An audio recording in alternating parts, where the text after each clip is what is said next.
Bonjour, cher gestionnaire de la paix, cher comptable, cher responsable des ressources humaines. Moi, c'est Victor Likounet, programmeur VBA, spécialiste en tableau de bord et pilotage de la performance à VL Performance by Excel.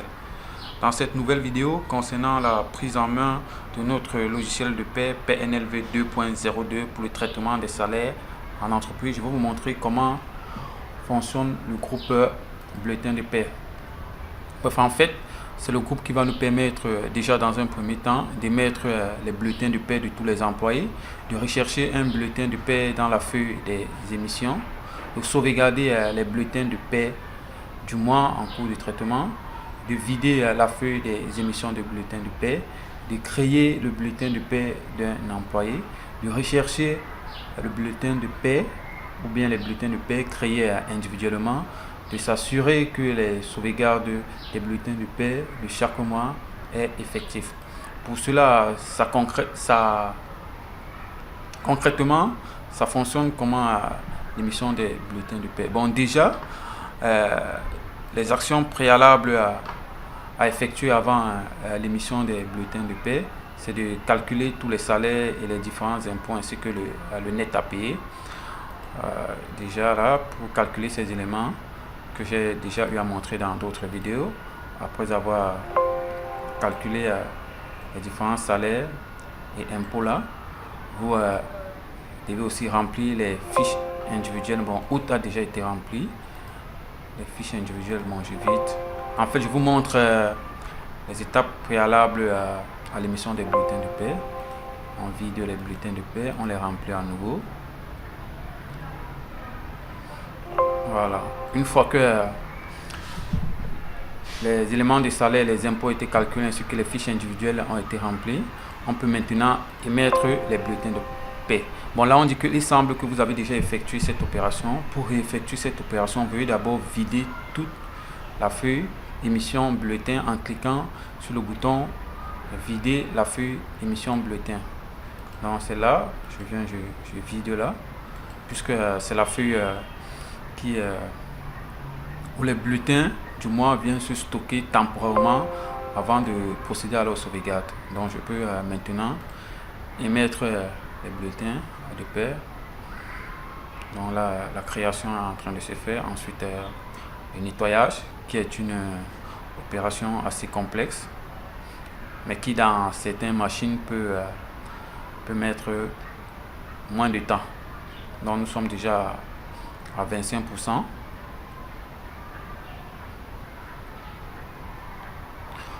À 37% de nettoyage des bulletins de paie. 50%. En fait, ce qui se passe ici dans le nettoyage, c'est que nous avons pensé que les bulletins de paie doivent contenir uniquement les rubriques du salarié et que les rubriques qui n'ont pas de valeur ne doivent pas apparaître.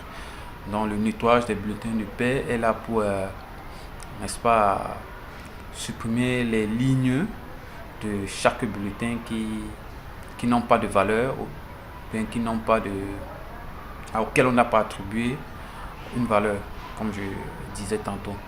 Donc nous sommes à 87%,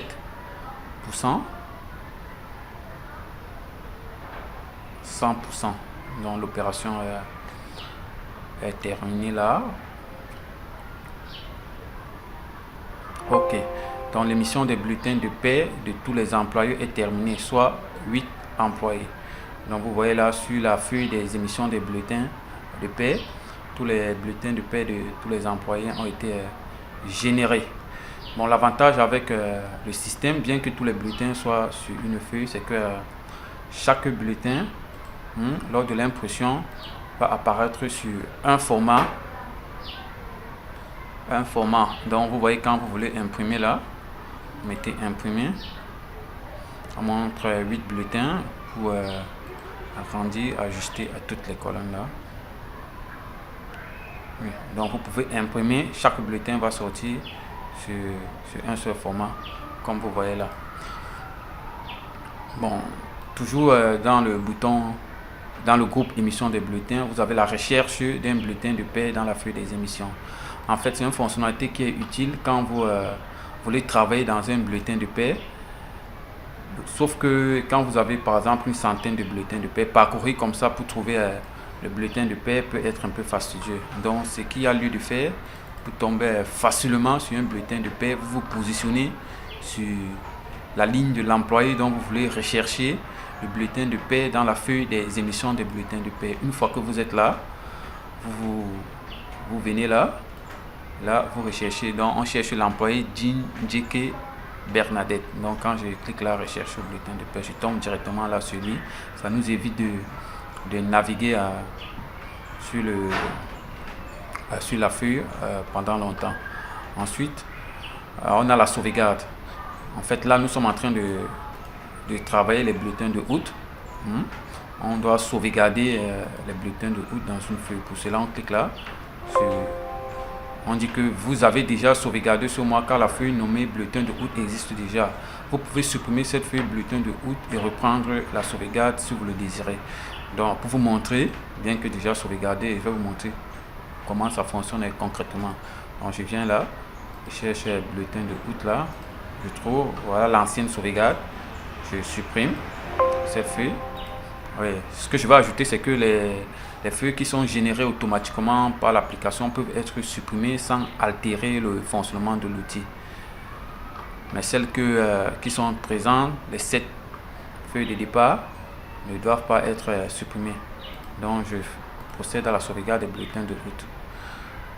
Dans la mise en page, ensuite le nettoyage des bulletins. Donc, nous sommes à 12%.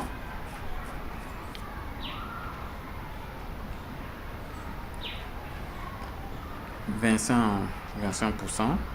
Comme je disais tantôt, c'est une opération complexe et très utile pour ne pas surcharger les bulletins de paie des reprises qui sont inutiles. 50%.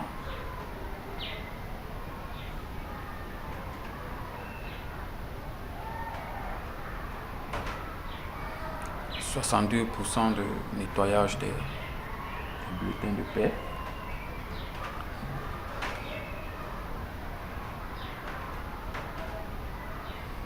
75%.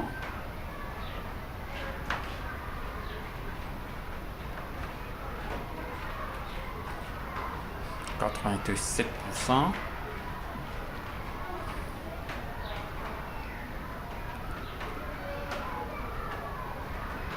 Et enfin 100%. Donc la sauvegarde des bulletins est arrivée à terme.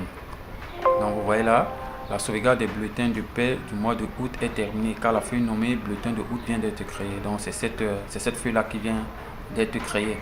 Donc comme ça, au fur et à mesure vous travaillez dans chaque mois, vous créez les bulletins de paie dans la feuille des émissions. Ensuite vous sauvegardez ces bulletins en fonction du mois de sélection. Donc là c'était la sauvegarde. Ensuite vider la feuille des bulletins. Bon là la feuille des émissions, bon c'est ce que je vous ai montré en début pour pouvoir émettre. Donc quand vous cliquez là, ça vide les bulletins de paie dans la feuille des émissions. Ensuite créer le bulletin de paie d'un employé. Bon, hormis de la possibilité de mettre les bulletins de paie de tous les employés, vous avez la possibilité de créer les bulletins de paie individuellement. Donc concrètement, pour créer par exemple le bulletin de paie de l'employé Jean Njeke Bernadette, je me positionne sur une cellule de sa ligne. Ensuite je crée le bulletin de paie. Ok, création du bulletin de paie de l'employé Jean Njeke terminée. Vous voyez cette feuille là, AM005, a été créée. Donc en fait le nom de la feuille vient du fait que le matricule de cet employé 005, dont la feuille porte est nommé en fonction du matricule. Donc ça c'était pour la création des bulletins de paie individuellement. Ça c'est la recherche d'un bulletin de paie. Bon, c'est différent de cette recherche. Cette recherche-ci recherche un bulletin de paie dans la feuille des émissions. Cette recherche des bulletins de paie recherche un bulletin parmi les bulletins émis individuellement. Donc là ou là. Comment est-ce que ça se passe concrètement? Je souhaite par exemple trouver le bulletin de paie de l'employé d'indiquer je suis dans l'état des salaires, je me positionne là.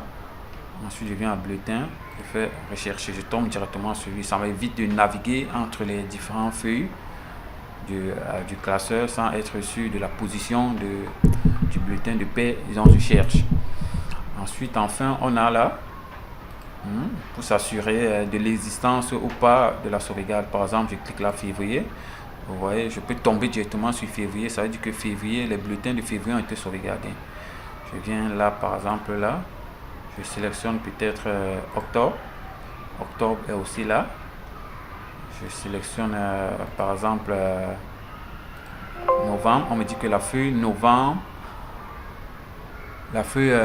novembre, janvier n'existe pas. Dans les bulletins de janvier n'existe pas. Les raisons peuvent être soit les bulletins de novembre n'ont pas encore été émis et sauvegardés, soit la feuille de sauvegarde de ces bulletins a été supprimée.